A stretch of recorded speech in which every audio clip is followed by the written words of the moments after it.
Então, vamos entrar aqui no contexto espiritual. Se você for analisar aí de forças malignas, demoníacas, né, para quem crê que elas existam, você pode perceber que o alvo do inimigo é realmente deturpar, dividir a família. Porque dividindo a família, gerações são prejudicadas. Porque uma família prejudicada, as novas famílias que virão, consequentemente, serão prejudicadas. E aí a gente volta para a Bíblia, a importância de quando Deus, né, os homens escrevem, com baseado no Espírito Santo, da importância do casamento, de você se relacionar com apenas uma mulher. E hoje a gente vê casamentos frustrados, pais separados, e tudo isso impactando na divisão da família, pastor. Então eu quero saber qual é a sua opinião, do que o senhor acha acerca de como o inimigo, o nosso adversário, né, as forças malignas, trabalham para dividir famílias e instaurar esse caos. A gente, considerando os males que a sociedade ela enfrenta hoje, e pelo viés espiritual, a gente precisa remontar para a origem do mal, né? Nós temos que trabalhar biblicamente e entender que Deus criou tudo bom.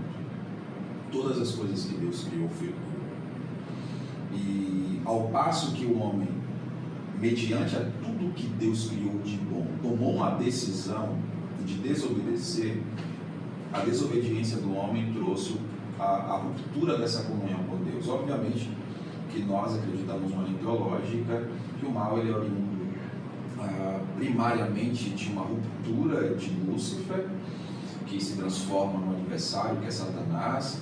Esse Satanás ele entra na serpente e que já provoca o primeiro casal no jardim para que também faça essa ruptura, e o pecado agora, no primeiro Adão, ele se instale na humanidade. Então, a partir de Adão e Eva, dali por diante, todo ser humano ele nasce com a natureza pecaminosa, a natureza que rompeu, que fugiu dos princípios pelos quais Deus tinha estabelecido. Assim sendo, todo ser humano tem uma predisposição para fazer coisa ruim, para fazer coisa errada, para quebrar com leis, tá? Então, o ser humano ele já nasce com esse dispositivo, e dentro da sociedade, desde a sua criação, pós-ruptura, até os dias atuais, se este homem não tomar com consciência de quem ele é, da onde ele veio e para onde ele vai desenfreadamente quebrar princípios. Ele vai ter rupturas dentro de uma sociedade, que é uma sociedade equilibrada, tem as suas normas, tem as suas leis, tem as suas regras, mas este homem, devido à ruptura da condição que Deus estabeleceu, e tendo sua natureza pecaminosa, ele vive automaticamente com a predisposição para romper com padrões morais e éticos e espirituais corretos. Logo, eu entendo que essa ruptura, essa brecha, essa abertura devido à desobediência, faz com que esse homem ele esteja vulnerável para cometer coisas pelas quais ele, em sã consciência, ele numa condição original de não faria, tá? Então eu digo que o pecado ele é um mal da sociedade. Então, quando você fala que forças espirituais, forças malignas, elas influenciam baseado na legalidade que esse homem dá. A força espiritual, a força maligna, ela tem limites. O limite do mal é o empoderamento, na verdade a palavra não é empoderamento, mas o posicionamento do homem para o lado do que é correto, do que é bom, do que é digno, conforme as Escrituras, tá? Então, de forma aberta, o homem sem Deus, o homem sem viver os princípios bíblicos, o homem, quando eu falo homem, estou falando homem e mulher, a sociedade que não conhece, que não vive os princípios da palavra de Deus, é uma sociedade vulnerável para as forças do mal e as forças malignas. Pastor, então o senhor está querendo dizer que todas as pessoas que estão dentro da igreja, elas estão livres desse mal? Não, porque se você acompanhou, e se você não acompanhou o primeiro episódio, você volta. Porque lá eu falei que dentro da igreja existem duas características, tem dois perfis de pessoas, que é o homem carnal e o homem espiritual. O homem espiritual está livre disso? Se ele viver os princípios, ele está livre. O homem e a mulher, a família que vive debaixo da obediência à palavra de Deus, ela não dá margem, não dá brecha para que o inimigo e forças malignas entrem, para quebrar com as bases da família. não vai quebrar. Uma vez que ela sai ou quebra esse princípio, ela também se torna vulnerável. E como o homem sem Deus, a sociedade sem Deus, a sociedade sem vivência dos princípios de Deus que estão contidos nas Escrituras, é uma sociedade vulnerável, logo, ele tem maior abertura para trabalhar, para destruir, para minar. Se a gente for olhar a Bíblia, a gente vai perceber em determinado momento onde o homem ele passa a viver distante de Deus, e Deus olha do céu e diz que vai destruir a terra. Ele acha um homem chamado Noé, e dentro do coração desse homem ele acha justiça, ele acha a disposição para servir a Deus, e através da família de Noé ele constrói uma arca, e essa família era livre através do dilúvio. O dilúvio vem e destrói tudo que era criado. Através desta família, Deus ele restabelece uma nova humanidade. Mesmo assim, depois de ter destruído tudo, e daquela família daquele homem justo, em tese, deveria haver agora uma família coerente, uma família cívica, civilizada, etc. Mas lembra da origem do pecado, já está no nome, não adianta nada. Logo depois, nós vamos ver a história da Torre de Babel. E ali é um paradoxo. Porque naquele momento todos falavam a mesma língua. E falar a mesma língua aqui é o sentido de que se eu falo a mesma língua é unidade. Se eu falo a mesma língua é comunhão. Se eu falo a mesma língua eu tenho reciprocidade de entendimento, de plano, de projeto. Só que o texto diz que a malignidade estava tanto no coração do homem que mesmo falando a mesma língua eles contrariaram dentro da sua motivação daquilo que Deus tinha estabelecido, ao passo que Deus teve que dividir as línguas. Porque mesmo falando a mesma coisa, se o seu coração está distante de Deus através do pecado, não adianta nada. A raiz do mal estava lá, que era o pecado. Não adiantava falar a mesma língua, você não estava obedecendo os princípios de Deus. Então a gente percebe que o mal que aflige a sociedade, na sua origem, uma visão espiritual e bíblica, esse mal parte do princípio que o homem não volta para o lugar onde ele nunca deveria ter saído. E qual é esse lugar? Deus. Deus é o Criador de todas as coisas, Deus é o Criador do ser humano, e é para Deus que o homem deve se voltar. O profeta Isaías vai dizer: buscai ao Senhor quando se pode achar, invocá-lo enquanto ele está perto. A disponibilidade de Deus permanece, e o convite de Deus para esse homem retornar a Ele, estar com Ele, é constante. Uma vez que ele volta, ele cumpre princípios, ele fica agora blindado a estas forças do mal que existem. Paulo vai escrever aos Efésios e vai dizer que a nossa luta ela não é contra a carne nem contra o sangue, mas sim contra os principados, potestades, são príncipes deste século que habitam nos lugares celestiais e que pelejam contra o homem. Então o problema da família não é contra o pai, não é contra a mãe, não é contra o tio, não é contra o filho. O problema da sociedade, da família, é contra essas forças do mal. Uma visão espiritual é muito claro, o inimigo que tentou destruir o primeiro casal, que ele vai tentar destruir todas as famílias. Uma vez que esse homem se volta para Deus e se blinda através dos princípios da palavra de Deus, buscando voltar à sua origem, que é Deus, ele passa a estar blindado, ele passa a estar com a vida guardada, conforme a palavra de Deus diz, guardada em Deus. Né? Porém, existe o aspecto também psíquico, sim, existe o aspecto também mental, emocional, que pode gerar problemas gravíssimos na família. A gente não pode ser bitolado, né, Nixon, e achar que todo problema familiar é espiritual. Sim. Óbvio que a origem disso tudo é o pecado, ok. Mas também existem outros problemas que acarretam e que a psicologia ajuda. Ela é uma ferramenta poderosa também para viabilizar meios para que o comportamento do ser humano contribua. Porque existe uma coisa que Deus faz, mas existe uma coisa que o homem vai ter que fazer. Né? Deus não vai entrar na vida do ser humano para fazer com que o homem seja marionete. Não vai. Deus vai fazer a parte dele, os princípios, eles estão ali para que gere um comportamento que seja convergente com aquilo que a Bíblia diz. Né? Então, a gente precisa olhar com bons olhos a questão espiritual, sim, mas nós devemos também observar que existe uma responsabilidade humana dentro de problemas graves emocionais que cercam a sociedade, que eu acho que isso pode explicar melhor. Com certeza. Eu estava vendo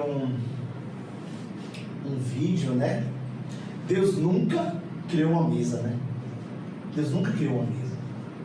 Deus deu aparatos para o homem agir. E a psicologia, de certa forma, ajuda muito nisso.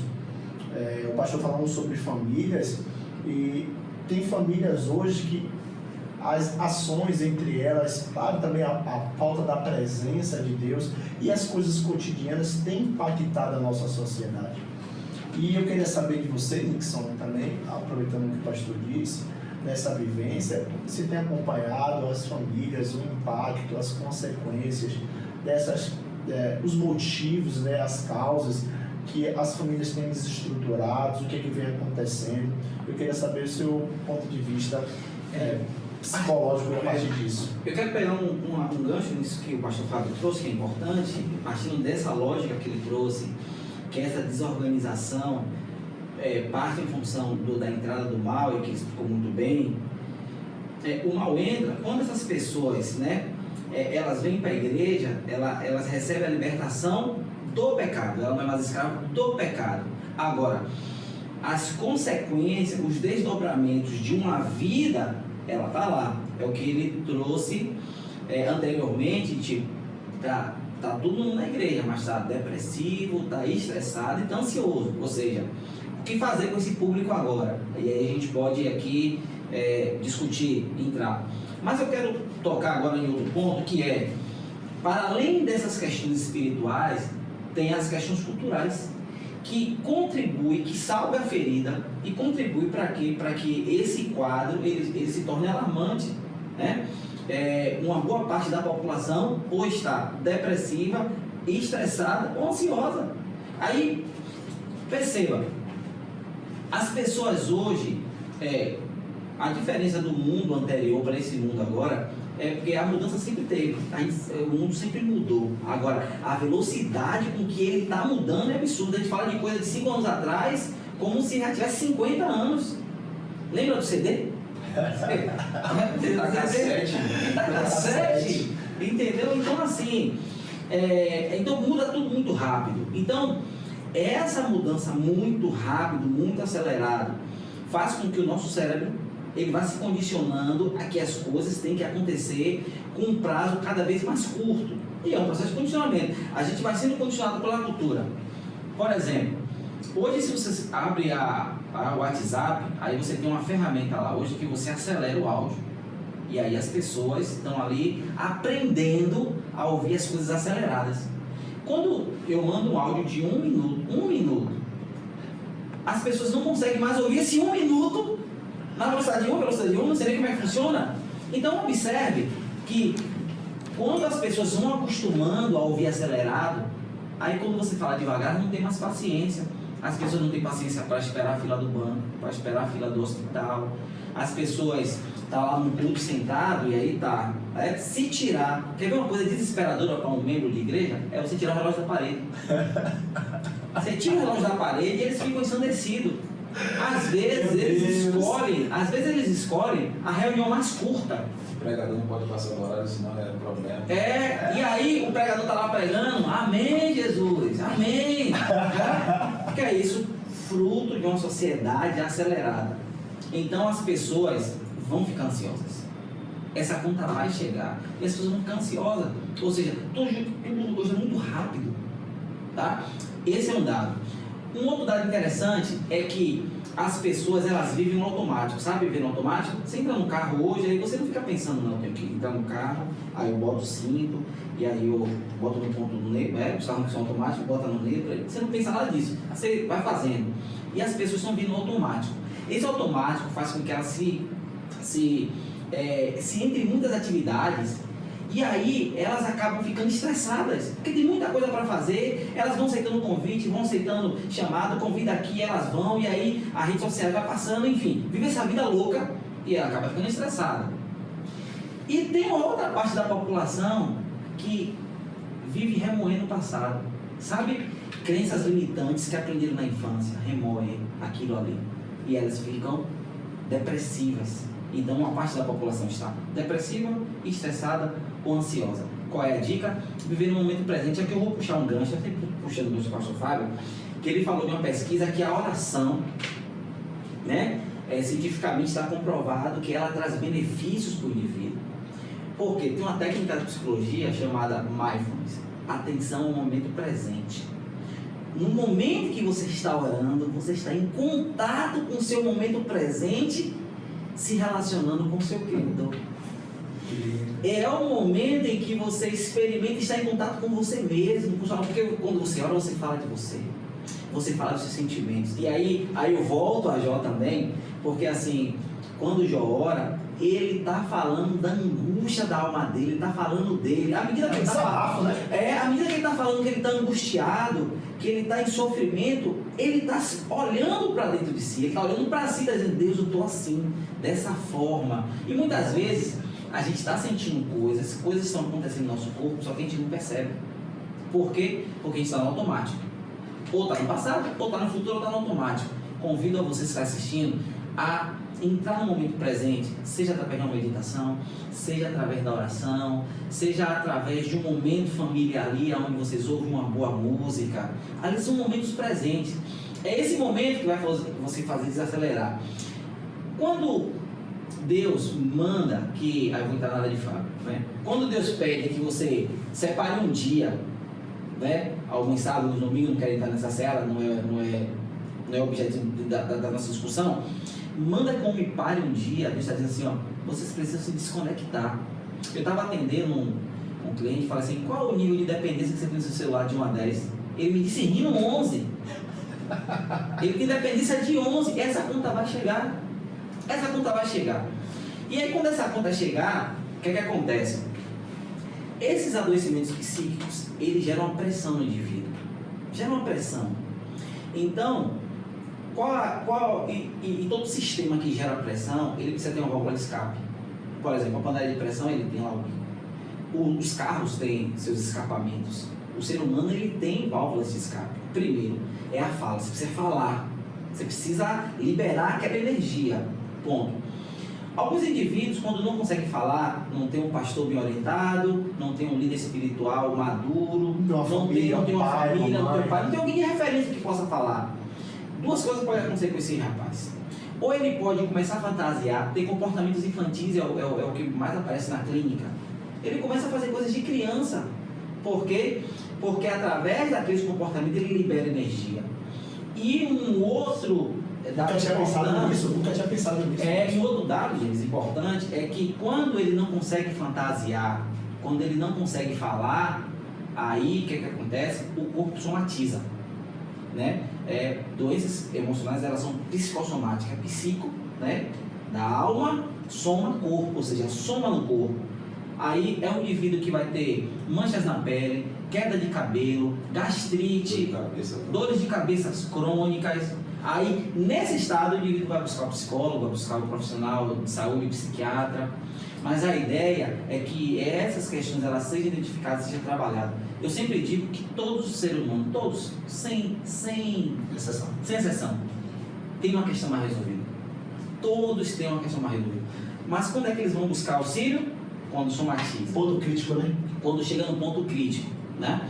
Quando você está no momento presente, em contato com esse momento presente, seja na oração, seja na meditação, você é levado a um nível de reflexão que você não consegue viver no automático.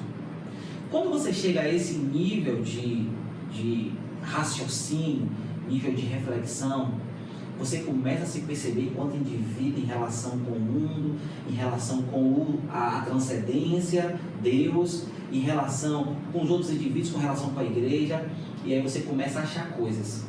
Se você quiser entender o que se passa por dentro, você precisa olhar por fora. Forte. E para você olhar por fora, você tem que estar conectado. Forte. Perceba? Então, eu acho que a sociedade, ela tem que desacelerar. Porque se as coisas continuarem na velocidade que vão, essa conta ainda vai ficar mais cara. Eu estava conversando, rapidinho, pastor, estava conversando com algumas pessoas e eu só queria falar acerca disso. Hoje, a ansiedade é provocada também através das mídias sociais, porque antigamente, no tempo do meu pai, não existia tanta comparação. A comparação você só via na rua. E muito além, porque você só vivia dentro daquele ambiente, no ambiente como você vivia, no seu bairro, com seus amigos. Então a comparação, você via vez ou outra numa televisão, alguma coisa que não se passava tanto na TV, ou quando você via na rua, alguém com um carro bacana. Isso é importante você trazer, porque Sim. é o seguinte, quando a gente abre as redes sociais, as pessoas vivem uma vida ditada. Elas estão geralmente nos melhores lugares, com as melhores pessoas, comendo as melhores coisas, fazendo as melhores atividades que você pode existir. Eles estão numa lancha, estão numa piscina. Quer ver? Abre a sua rede social no domingo. A maioria das pessoas vão estar na piscina, vai estar no iate, vai estar na praia, vai estar, enfim, nos melhores lugares com as melhores pessoas. E aí, a sociedade, ela prega que o indivíduo tem que estar bem o tempo todo. Isso é uma grande falácia. E aí a sociedade, aí eu tô lá em casa, obviamente, sexta-feira, pronto, vamos lá, sextou. Aí sextou, todo mundo tá em um lugar diferente e tal, descolado e tal. E aí eu tô em casa meditando, e aí quando eu abro minha rede social, aí eu tô vendo lá todo mundo fazendo alguma coisa boa e eu em casa. E aí eu começo a, meu Deus do céu, tem alguma coisa errada comigo. E aí começa a coisa, aí o Fábio daqui é pastor, e daqui a pouco ele vai assistir um vídeo do pastor, um vídeo estourado, não sei quantos mil likes, curtidas, não sei como é que funciona isso. Aí ele começa a dizer, poxa, por que meu vídeo não curte? Ah, porque Deus não me usa. Aí começa, porque eu sou inferior. E aí você começa a ver uma loja que está vendendo mais iPhone do que você, e aí você começa aquela loucura, tudo mentira. Quando você vai ver, aqueles dados não existem, eles são fantasiosos, são produzidos. E aí muitas vezes, quando o paciente chega na clínica, que ele está com esses problemas depressivos, tem rede social? Tem. Desinstale logo. Primeiro passo do tratamento, desinstale, porque você só vai ver pessoas que são melhores do que você, fazendo coisas melhores do que você, e aquele quadro tende a piorar. E essa questão da comparação é desigual, porque você está se comparando ao mundo que não existe. E nosso cérebro é interessante, uma coisa, que nosso cérebro evoluiu a um ponto que ele cria uma imagem fantasiosa daquilo que você deveria ser para depois te comparar a você mesmo. Nossa. E aí você sofre psicologicamente com isso. Que é isso? Só comenta essa questão também, Nixon. Eu, buliçoso, né, como pastor, eu, obviamente busco conhecer um pouquinho de tudo. Eu entrei no ramo do comportamento humano nesse aspecto de como funciona o cérebro com vícios, né? E aí você começa a descobrir que dentro dessa perspectiva, quando você tem determinado vício, e quando a gente fala vício aqui, leia-se vício como algo que te prende. Algo que te prende, seja ele qual for. Por exemplo, tem pessoas que têm vícios em rede social, né? A sociedade hoje está presa na rede social, né? De maneira geral, trabalhando no lazer, enfim. A rede social tomou conta. O mundo digital hoje é a tendência para a economia mundial muito em breve. Hoje já é latente, né?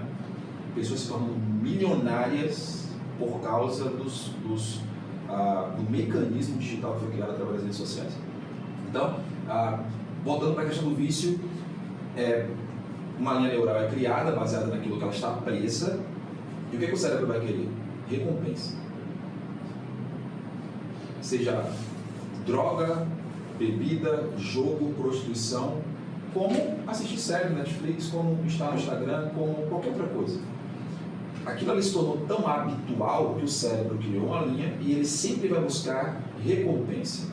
E aí, na recompensa, libera a dopamina e a pessoa fica querendo fazer aquele loop, viver no ciclo todo. Eu queria que você explicasse nesse aspecto como é que funciona esse mecanismo, porque como a gente está falando de uma sociedade doente, uma sociedade perdida, uma sociedade que não tem para onde ir, uma sociedade que está buscando soluções para os seus dilemas emocionais, especificamente depressão, a vida estressada, a ansiedade, porque elas estão presas. Elas estão presas. A origem de tudo é a prisão do pecado, dentro de uma percepção cristã. A origem está dentro da perspectiva do pecado. Só que o pecado, como bem o Nixon comentou na fala dele, felizmente, é que a origem é pecado, mas o pecado traz consequência. A consequência é do corpo. Pense o seguinte: nós somos tricotômicos, nós acreditamos na tricotomia, que o homem é espírito, homem é corpo. Nessa perspectiva de espírito, alma e corpo, quando o homem entrega a vida a Jesus, dentro da perspectiva, o que se entende pela essência do homem, que é a sua alma, a sua vida, a sua essência espiritual, ela é liberta, dá um novo horizonte, uma nova perspectiva. É a ideia da metanoia, da transformação, a ideia da nova perspectiva, da mudança de rota, da visão alargada que o Evangelho te traz, ou seja, dali para frente é uma nova perspectiva. Paulo vai dizer, escrevendo aos Coríntios, que aquele que está em Cristo, nova criatura é, as coisas velhas se passaram, e tudo se fez novo. As coisas velhas se passaram, amigo, é de hábito de vida. Isso.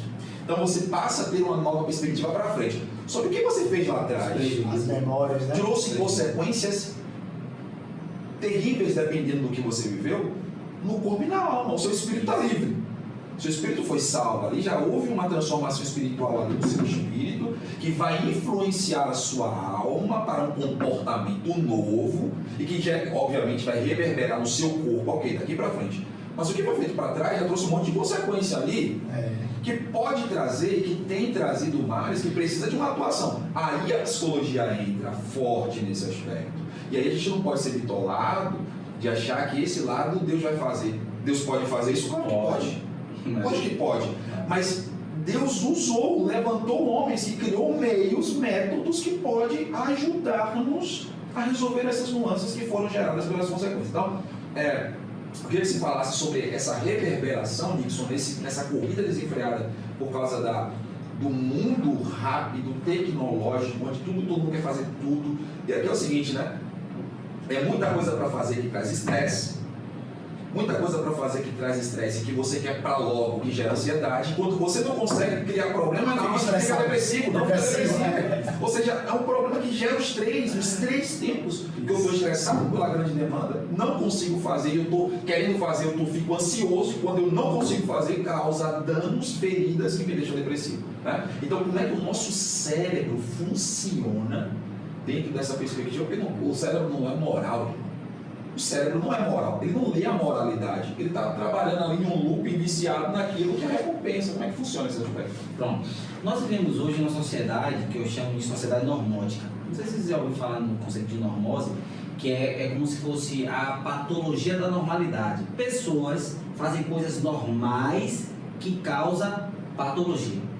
É possível isso? Sendo normal? Normal. Sendo normal? Claro.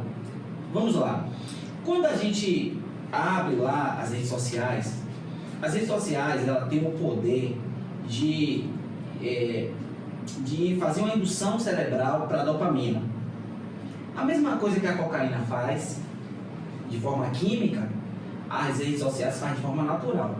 Então, se você tira, por exemplo, a cocaína de um indivíduo, os mesmos efeitos colaterais que ele vai ter da ausência da substância, uma pessoa sem rede social também vai ter. Quer ver? Coloca o indivíduo em uma sala trancado e tire qualquer possibilidade de rede social dele. O homem vai entrar em surto, vai entrar em parafusos. Então as pessoas não conseguem.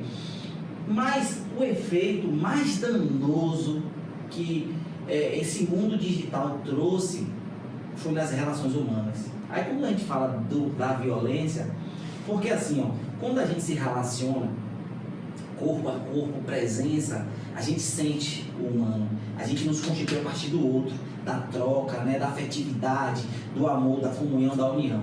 Só que hoje os cultos são virtuais, as reuniões são virtuais, o bate-papo é virtual, tudo é virtual. Então eu não tenho esse contato, então não gera afetividade.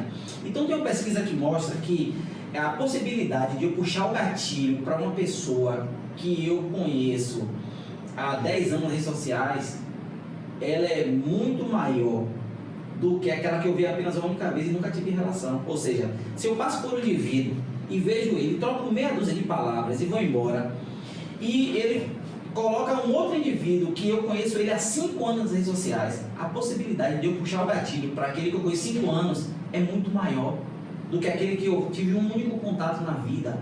Porque há uma coisa interessante que quando você nasce, você está ali na amamentação, e a partir do outro você está tendo contato visual, você está tendo acolhimento, você está tendo nutrição, tudo a partir do quê? Do outro. O maior condicionamento que Deus ele nos permitiu viver foi o condicionamento entre pares, entre ser humano. Então, uma vez que eu olho no seu olho, houve um condicionamento que você recebeu na sua amamentação. Aqui gera afetividade, aqui gera uma troca. Quando isso não acontece, Aí o ser humano, ele perde a empatia pelo outro. Isso vai se resolver onde? Nessa violência desenfreada que a gente está vendo. Ou seja, a própria sociedade desenvolveu mecanismos que facilitam a nossa vida, que simplificam tudo, mas ela cobra um preço por isso. Cobra um preço, tudo tem um preço. Então, aí a gente vê indivíduos hoje que são altamente, inclusive o DSM, que é o Manual de Transtorno Diagnóstico, onde é catalogado várias doenças, na sua próxima edição já vai entrar um monte de doença relacionado à ausência de... Tem pessoas que sentem efeitos colaterais da ausência de carga de bateria, Meu Deus. celular, sinal de internet. Então tem indivíduos que já está patológico pela ausência das redes sociais. Uma coisa que há 10 anos, 20 anos nem existia. A gente vivia sem e vivia de boa. Então a gente se relacionava. Então a rede social, ela aproxima, a gente está hoje se comunicando muito mais. Claro, a gente se comunica muito mais. Só que a gente se comunica mais, mas a gente se vincula menos. Isso é diferente, né? É diferente porque comunicação não gera vínculo, não gera afetividade. Então a gente se comunica muito mais, velocidade, isso aí foi surreal. Hoje eu posso falar com alguém na China, tem uma amiga lá que está lá na Holanda, a gente se fala, a gente faz reuniões rápido. Ou seja, uma notícia que ocorre lá na China, chega aqui em questão de segundos. Se comunicamos muito mais, de forma muito mais veloz. Agora estamos nos vinculando menos. Olha que coisa absurda, né, Diego? Você preste atenção nisso aqui, ó. A superficialidade quebra com os relacionamentos. A superficialidade quebra com os relacionamentos. Você não tem como ter uma relação profunda à distância. Não tem como. Então perceba, quando o homem cai no Éden, Isaías depois vai dizer que a única coisa que separa o homem de Deus é o pecado, e aí vem a questão da separação, da divisão aí. Quando o homem cai, a primeira coisa que ele faz é se esconder. E o texto sagrado vai dizer que Deus descia na viração do dia para se comunicar com o homem. É essa relação do sagrado com o humano. É a ideia da mesa, que não existe hoje mais dentro das casas. A mesa dentro de casa hoje é um símbolo de um objeto de decoração dentro de casa. Mas pai já não come em casa, mãe não come, filho vai para frente da televisão, vai para frente do computador, mas não existe esse momento da mesa, porque a mesa tem um símbolo de unir. O que está distante, venha. O que está separado, junte. É a hora de desligar celular, desligar a televisão e estar um olhando para o outro, comentando o que está acontecendo, como foi o dia, como foi amanhã, como é que vai a vida, qual o projeto. É um olhando para o outro, é lugar de comunhão, mesa. Deus descia. No momento que o homem pega a divisão, o homem já corre, o homem já foge, o homem já se esconde. Aí começa a ideia de distanciamento. Distanciamento gera superficialidade da relação. Aí você traz aí, eu faço um adendo para a questão das redes sociais. A rede social veio do inferno, veio do maligno? Não veio. Mas o mau uso se torna uma ferramenta poderosa de distanciamento, porque a rede social, a internet, a velocidade da informação, se não usada corretamente, está trazendo para perto o que está longe e colocando para longe o que está perto. Você consegue se comunicar com quem está longe, ok? É superficialidade. Você vai comunicar, você vai informar, vai ser uma relação distante e superficial. Mas quem está perto se tornou longe, porque se você consegue falar por zap, por que você vai ligar para ouvir voz? Faz sentido, né? Aí o zap fez o seguinte: eu vou resolver seu problema porque eu quero manter você superficial. Então você não vai mais escrever, você pode mandar um áudio. Não precisa ligar mais.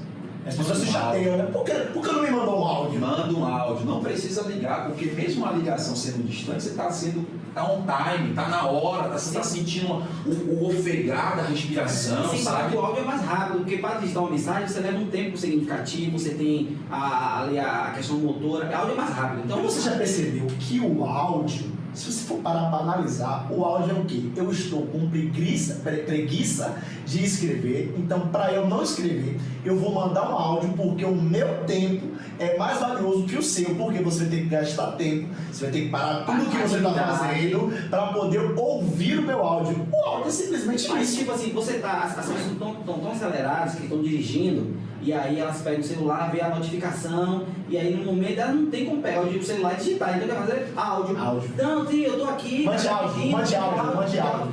Um outro prejuízo, dentro desse contexto que a gente está falando de pessoas depressivas, ansiosas e estressadas, como é que a rede social contribui para salgar essa ferida? Uma pessoa que está viciada em dopamina, uma pessoa que está viciada, seja Netflix, seja internet, seja o que for. Lembrando que ser viciado em dopamina é querer prazer a todo custo. É a todo custo, né? Freud vai chamar isso de id, né? É o id, que ele tem prazer a todo momento. Aí o que acontece? Uma pessoa, a vida impõe alguns limites, obviamente impõe limites, né? E quando a vida impõe limites, esse indivíduo que não aprendeu limites, aí ele vai querer buscar subterfúgio nas redes sociais, ou seja, como a sociedade diz que a gente tem que estar bem o tempo todo, a gente não consegue manter esse padrão de estar bem. Em algum momento você vai se frustrar com alguma coisa, você vai se entristecer, alguém vai morrer muito próximo, você vai ficar muito triste, e aí não raro você vê alguém assim, que nada, passar da bad, vamos ali, vamos se distrair, tá tudo certo, a vida que segue e tal. E aí esse indivíduo pega e vai nessa onda. E aí, aqui está o prejuízo. Porque esse indivíduo que estava triste, que agora foi se drogar no sentido de tipo, se drogar com dopamina, seja ela da onde vier, ele não desenvolveu estratégia de enfrentamento para lidar com aquela dor, com aquele luto, com aquela perda. Por quê? Porque eu tenho que estar bem o tempo todo. Paliativo. Aí vai dar o paliativo. Aí você não desenvolve estratégia de enfrentamento. Logo você vai ter empobrecimento do seu repertório. Você vai empobrecer, porque se toda vez que você está triste, você tem a rede social, você tem a internet, aí você pega e foge. Então a nossa vida inteira é fugindo daquilo que não nos faz bem. E a gente vai fugindo, só que vai chegar um momento em que a vida vai impor um limite mais duro. E não vai ter paliativo, né? E você não vai ter paliativo, e você não desenvolveu. Isso aqui vem a origem dos vícios. Porque na hora que vem um problema, eu vou naquilo que me dá mais prazer. Então o cara que está fazendo a droga. Bebida, sexo, jogo. Porque ele sabe que ali é a fonte de prazer que vai amenizar aquela condição que ele está. Porque o cara que fuma na hora que estressa, ele fala, preciso fumar. Porque está tão condicionado nesse subterfúgio, algo que ele amenize aquela suposta dor, que ele não enfrenta, que ele não resolve, que ele recorre a ela. Então o fluxo, obviamente, tem uma explicação mais profunda, mas para que as pessoas entendam, esse subterfúgio, buscando a dopamina para prazer, é justamente para amenizar aquela situação que não resolveu. Então as pessoas vivem fugindo da sua realidade. Sua realidade muitas vezes dura. Então elas vão viver fugindo, nunca vai enfrentar o luto, não vai enfrentar a solidão, nunca vai enfrentar momento de angústia, enfim, sentimentos que... São coisas que passaremos, né? Que viveremos. Faz parte dessa matéria. Ou seja, viver bem não é você sentir-se bem, é você ter a capacidade de viver tudo, de sentir tudo. A gente fala muito na igreja de, você tem que ser pleno só vivendo coisas boas. E quando o dia mal chegar, quando a prova chegar, né? Quando lá o dia difícil chegar. Quando o dia do Jó chegou, né? Quando o dia do Jó chegou, você vai fazer o quê? Então você precisa desenvolver estratégia de enfrentamento para lidar com as suas emoções, para lidar com as suas dores, para lidar com as suas perdas, suas sombras, seus pecados de estimação que trouxe consequências. Você precisa ter capacidade cognitiva para gerenciar. Só que quando essas coisas vêm, a gente não para remoer. E aqui eu quero dizer para você que as suas emoções difíceis, elas não devem guiar seu comportamento. Você não deve viver em função das suas emoções difíceis, porque todas as vezes, pastor Fábio, que a gente age em função das emoções, dá ruim lá na frente. As suas emoções difíceis são fonte de informações. Aquela ideia de você ter que viver pelo que sente. Isso. É um perigo terrível. Se eu não estou sentindo, não está acontecendo. Não, e assim também, eu sinto que sou isso, eu sinto que eu sou aquilo, então eu vivo em função do que eu sinto. E o inverso também é verdade, né? Eu vou viver em função da latência das minhas emoções daquele momento.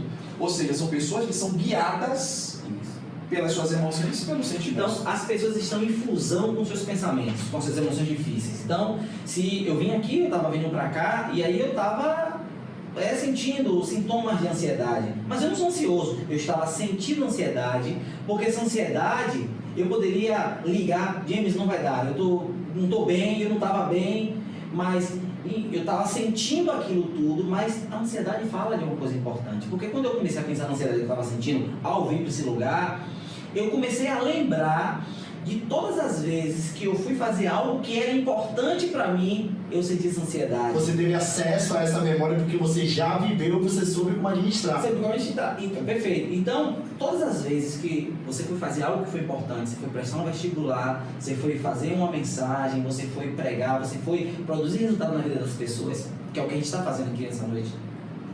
Todas as vezes que a gente está correndo em direção aos nossos valores, essa ansiedade aqui, ela acontece de forma natural, faz parte do processo. Beleza, se eu não quiser sentir essa ansiedade, eu não preciso sentir, sabe? Só que se eu não quiser sentir, eu também não vou ver aquilo que é importante para mim. Uma das grandes ironias da vida é que a dor e o propósito, eles estão juntos, e você não consegue viver um sem o outro. Sua caminhada, pela qual você colocou você no lugar, não foi fácil, teve dores, teve perdas, teve escolhas difíceis, teve abdicação de coisas que você queria fazer, teve renúncia, e tudo isso traz desconforto. Quando eu falo dor e sofrimento, elas são palavras intercambiáveis. Então, trouxe dor, trouxe sofrimento. Então a gente precisa entender que nossas emoções são fonte de informação, e nós não precisamos viver em função daquilo que nós pensamos, porque pensamentos são palavras dentro da cabeça. Por exemplo, só para a gente diferenciar, eu posso, esse vídeo pode não dar engajamento, e aí eu me senti um fracassado. Nossa, minha cabeça está me dizendo, eu sou um fracassado, e em função disso eu tenho um sentimento que é tristeza. Perceba? Se eu ajo em função disso, aí eu vou dizer, nunca mais eu vou fazer um podcast, eu sabia que era cilada. É cilada. Mas se eu começo a analisar, em vez de eu agir em função da minha emoção, eu começo a refletir, como que eu posso fazer melhor? Aí eu começo a...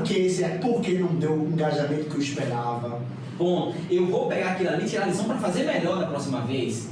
Só que tem pessoas que se entregam ali, não, eu não vou fazer, eu não presto para isso, eu sabia que eu era um fracassado, e aí começa o sentimento de tristeza, e aí o diabo também, espiritual, começa a dizer, é isso mesmo, você é fracassado. E olha como essa questão é poderosa, né? Fala poderosa de Nelson, né?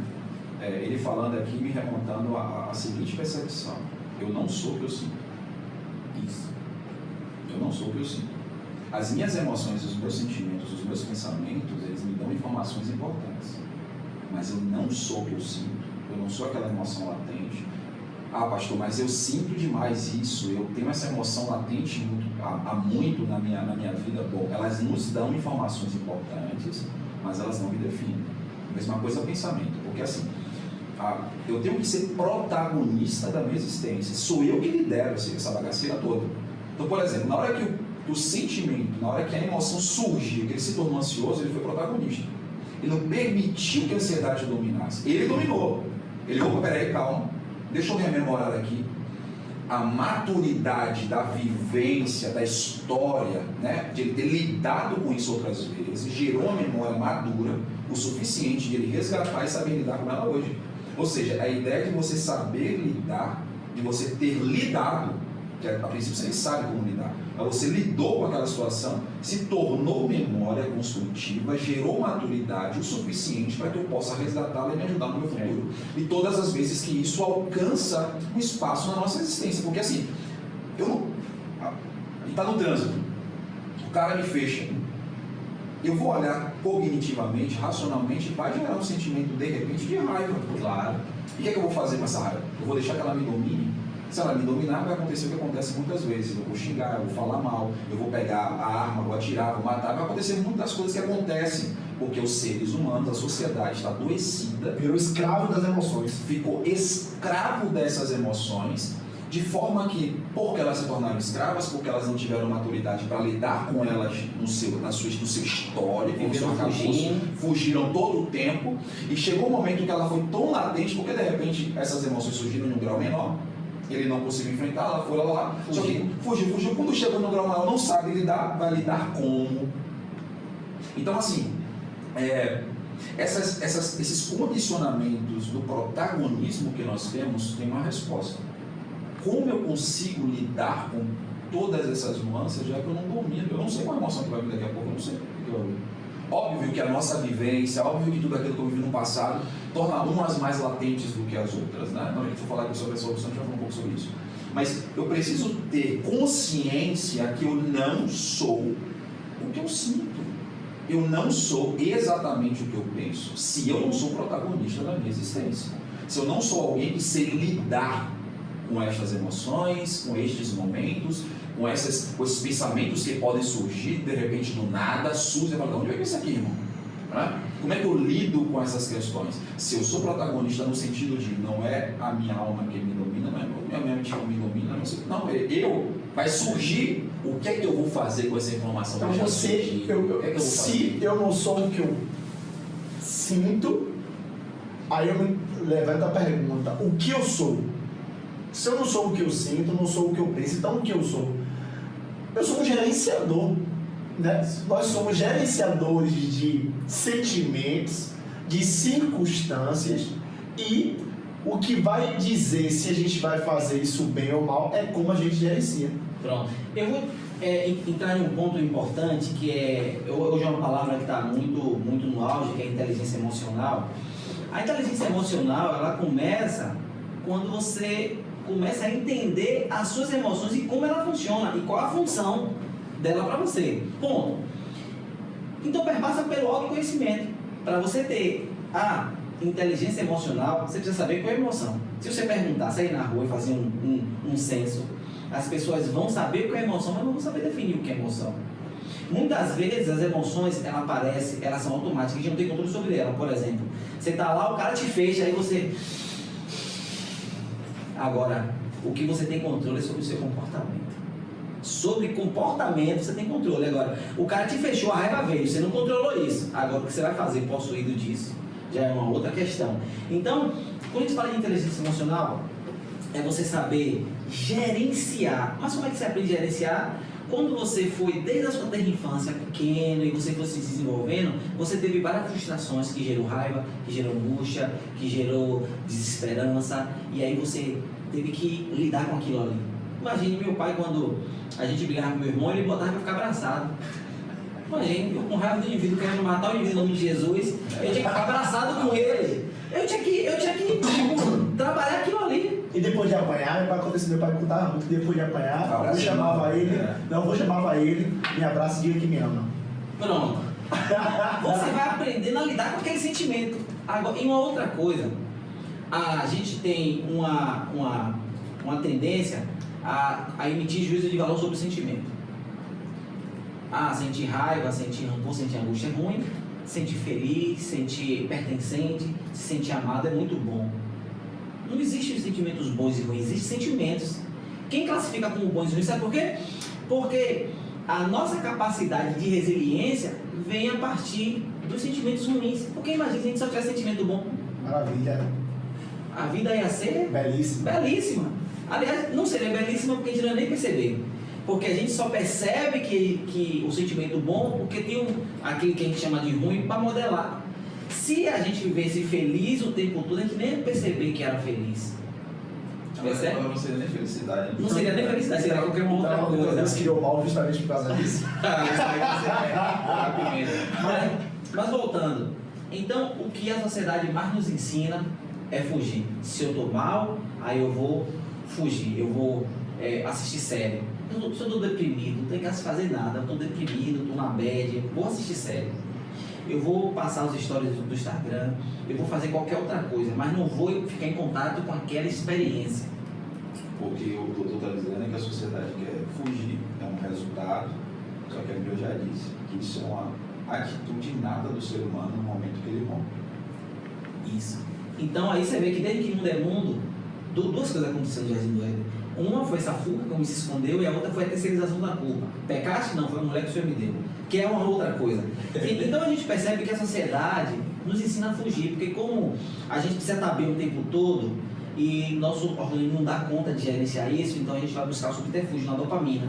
Né? Cada um tem sua dopamina, cada um tem seu vício particular.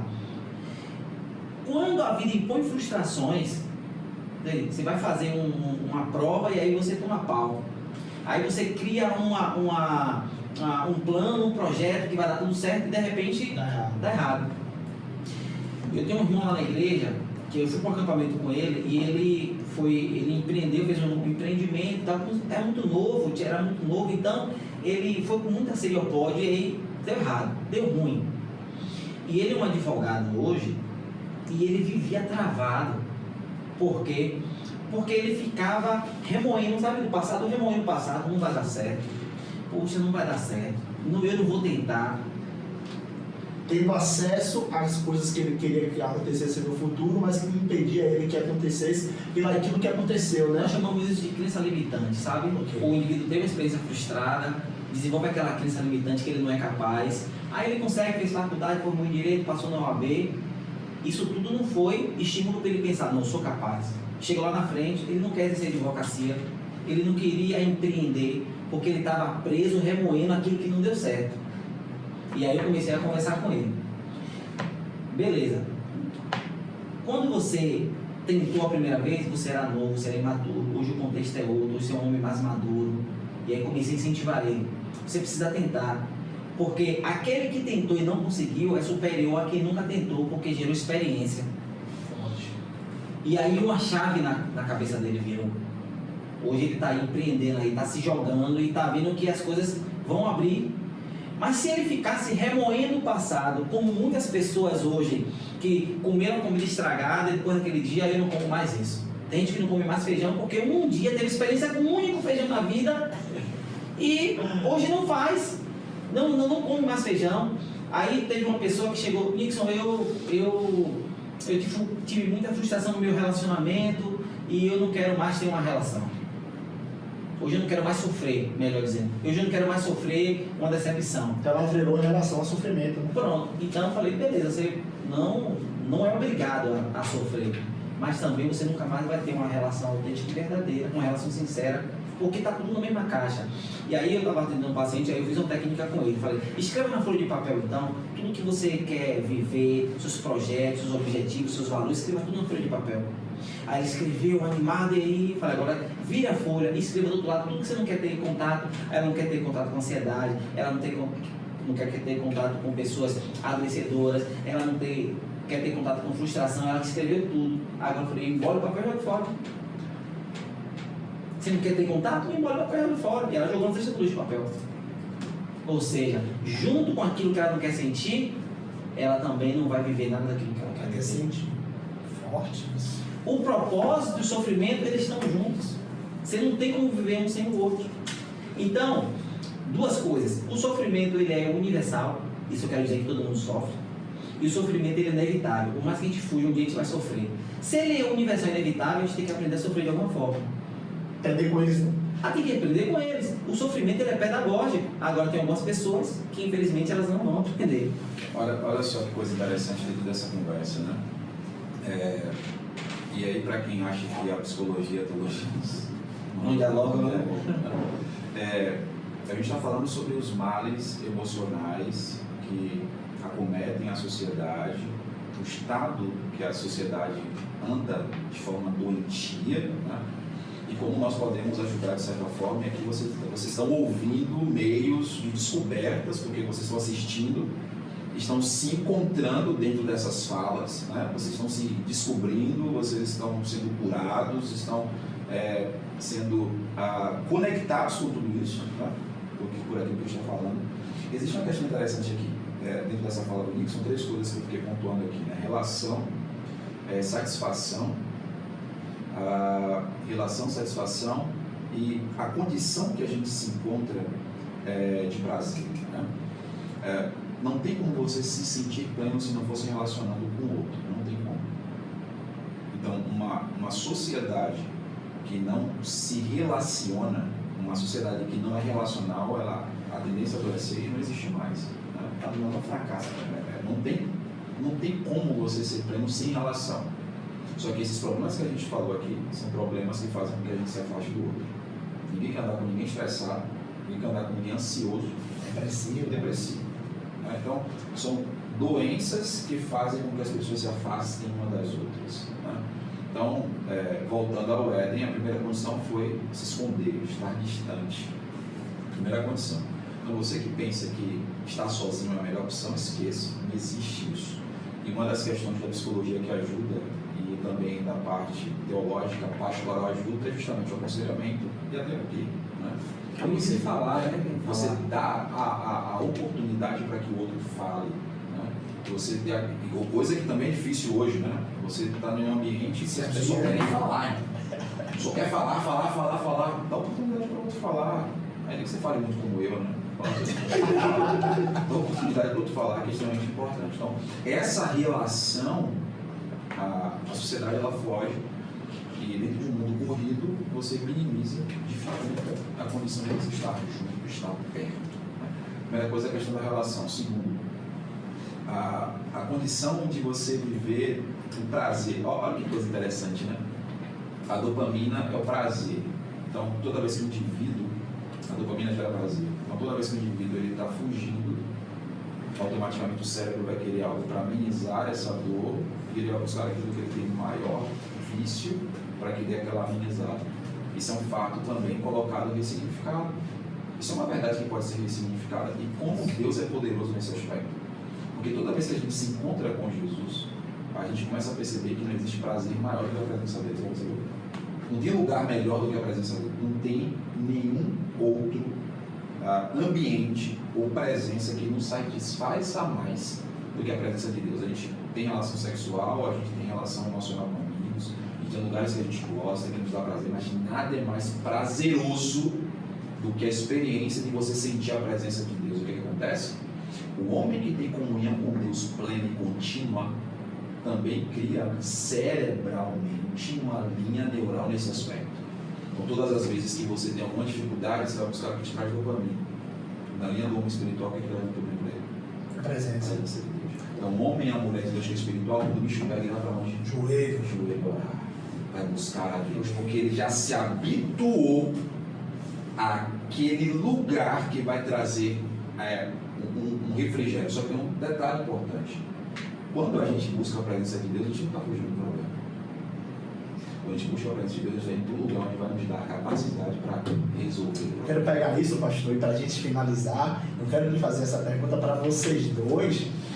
Mediante tudo isso que a gente falou, eu quero falar do ponto de vista teológico, o senhor como pastor e Nixon como psicólogo. Eu quero saber do seu ponto de vista, mediante tudo aquilo que a gente disse, o que fazer então, né? Porque já entendemos a causa, já entendemos por que acontece, todas as variantes, mas e aí o que é que eu faço então? Eu quero então, para a gente finalizar, a melhor resposta de vocês, acho que é o que todo mundo espera, né?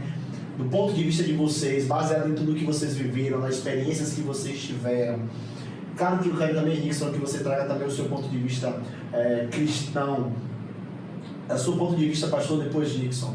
O que fazer então no meio de uma sociedade que está padecendo, que está sofrendo, que não consegue visualizar uma saída, não é? Porque as pessoas apenas vão vivendo dia após dia, ignorando aquilo que está acontecendo com ela, esperando que algo melhore, que do nada, que as pessoas imaginam vivendo dias após dias, que elas consigam melhorar, que o uso de remédios, que eu sei que são efetivos em determinadas circunstâncias, mas que o uso de remédios, pessoas, dopamina, imagina que essas circunstâncias vão amenizar e vão mudar.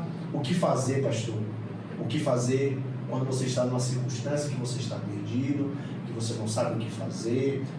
Com certeza você já deve ter aconselhado várias pessoas, vocês dois.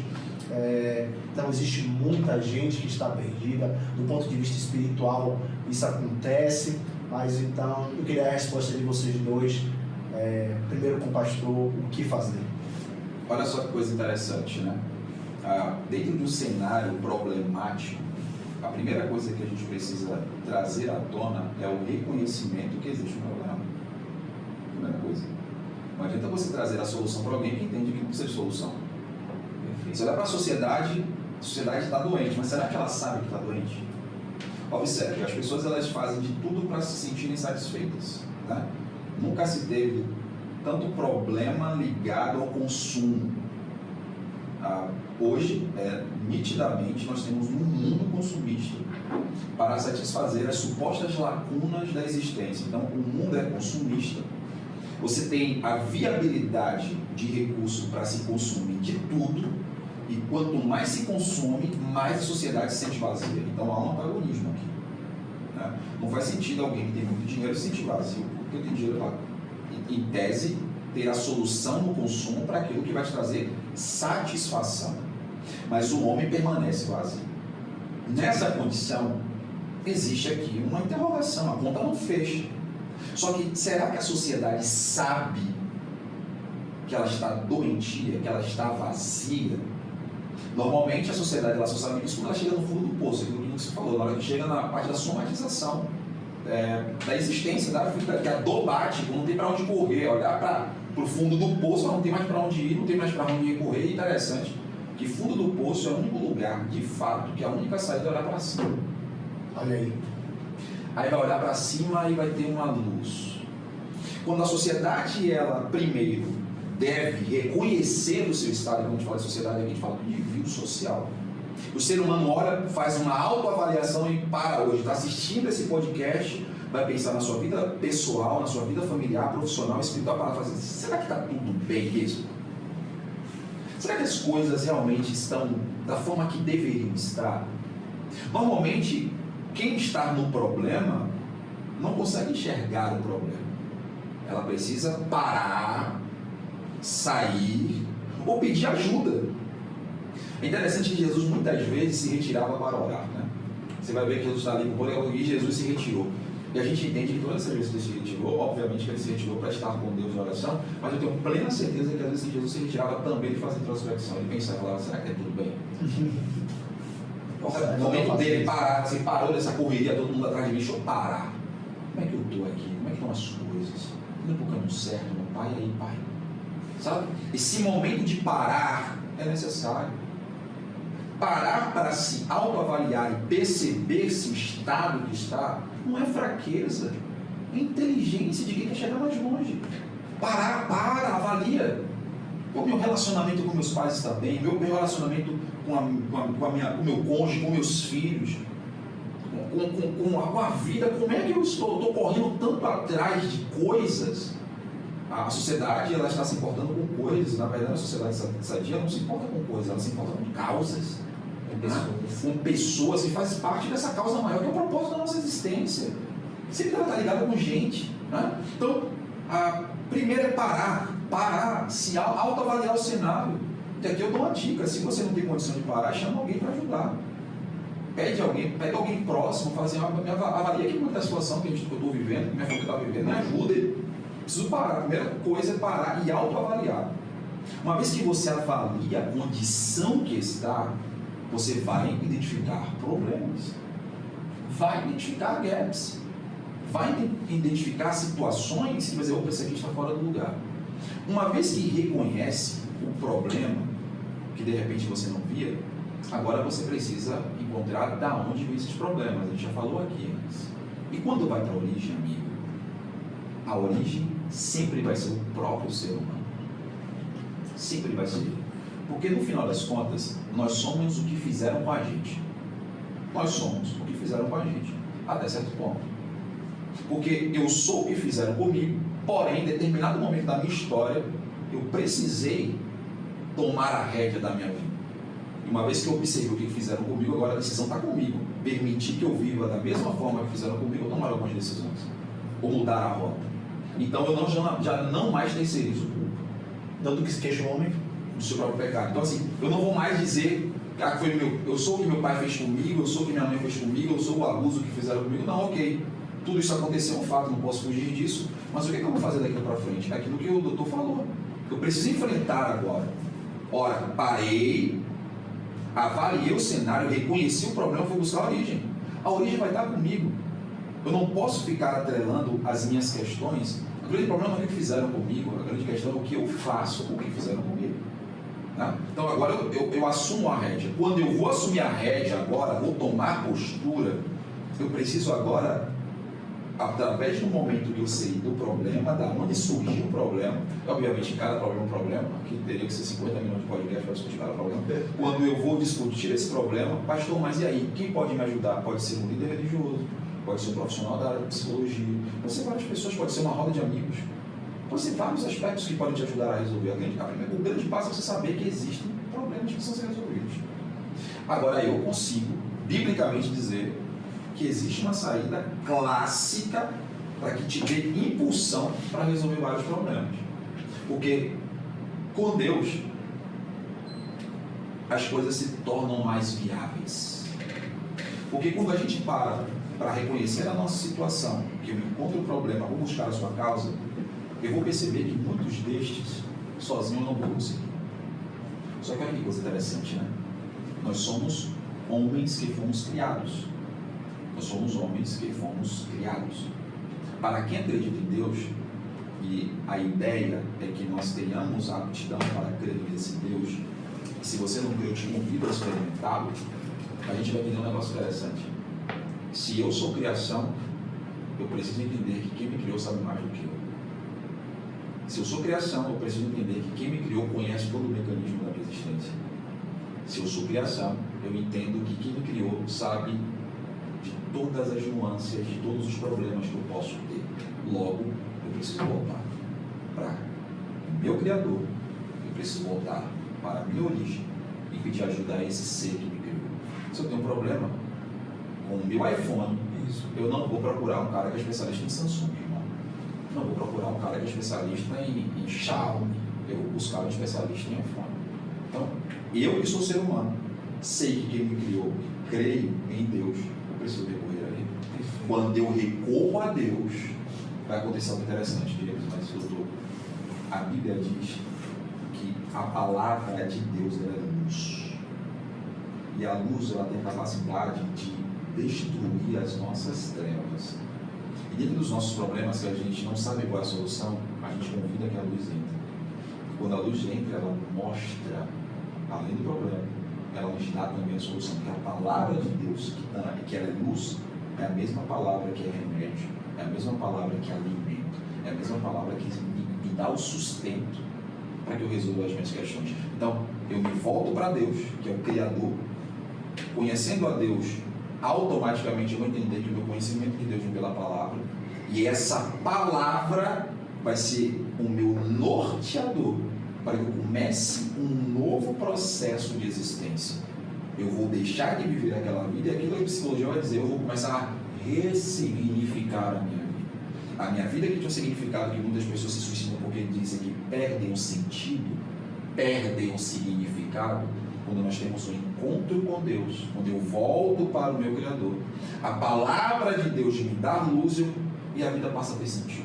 Lâmpada para os nossos pés. Ela vai me dar a orientação para que eu ressignifique a minha vida, e a vida com Deus faz com que eu entenda o que é satisfação. O que é satisfação em Deus? O que é satisfação? Na verdade, o que é satisfação na vida?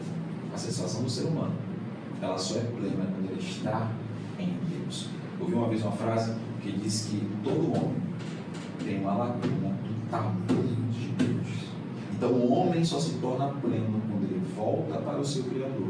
E dentro desse processo explicado, Deus entra neste homem, faz com que esse homem agora funcione plenamente. Ele consiga agora viver de forma clara para lidar com os problemas, porque vale dizer aqui que não é porque você vai entregar sua vida a Deus que os problemas vão sumir da noite para o dia, as coisas vão acontecer, não, significa que agora você vai ter ferramentas eficazes para enfrentar os seus problemas. Não vamos estar andando em círculos. Não vai mais, você agora vai ter orientação para enfrentar os seus medos, vai ter orientação para enfrentar as suas ansiedades, os seus estresses, sua depressão. Deus vai te ajudar agora de forma eficaz a você lidar com isso, né? Desmistificar essa ideia de um Deus amuleto, né? Essa ideia de que você nunca vai sofrer, de que você nunca vai ter problema, que você nunca vai ter dor. Não, tudo isso é necessário para que você consiga ser pleno, maduro, e agora em Deus você vai ter as ferramentas necessárias, a ajuda necessária para lidar com a vida e chegar à conclusão que vai ter dor, vai ter frustração também, como você encontrar Deus, vai ter todas essas nuances que a vida nos traz, mas agora você enfrenta a vida de forma diferente. Você enfrenta a vida conectado com a origem, com a matriz e sabe lidar com tudo isso aí, meu amigo. Você consegue viver em felicidade eventualmente. Você consegue viver momentos tribulosos e deitar e dormir, porque você tem a conexão com o Criador, que aquilo ali está passando. Tenho que passar, mas eu vou passar. Aí Jesus fala o seguinte: vamos passar, pegou os discípulos e falou, vamos passar para o outro lado. Quando o barco passou, tempestade pegou no meio do mar. É a nossa vida. Nós estamos enfrentando diversas tempestades. Acaba uma vez a pior. E por isso eu vou desistir? Não, eu estou na palavra que o Criador falou. Nós vamos chegar do outro lado. É necessário passar por tudo isso. Isso vai forjar o meu caráter, vai forjar a minha vida, a minha espiritualidade, a minha relação com o próximo, vou aprender demais. Mas o final da história, meu amigo, eu vou chegar do outro lado. Logo, eu entendo que a solução para uma sociedade desenfreada, adoentada de forma crônica, ela voltar-se para o seu Criador. Ele sabe perfeitamente o que é necessário para todo ser humano lidar com tudo isso que nós estamos lidando hoje. Perfeito. Aqui a gente poderia Encerrar, né? Poderíamos encerrar. O papo é difícil, né? Acabam as perguntas, não sabe nem o que dizer mais. Tira minha. Tem coisa Então, vamos lá, Nicos, do ponto de vista aí, da psicologia, né? Você acha que vai a saída? Olha só, a gente percebe nessa sociedade que as pessoas acham soluções para coisas materiais. Você tem uma dor de cabeça, você tem uma doença e tal, você consegue resolver. Mas os problemas psicológicos, eles são limitantes. Além de limitantes, ele traz efeitos colaterais no corpo.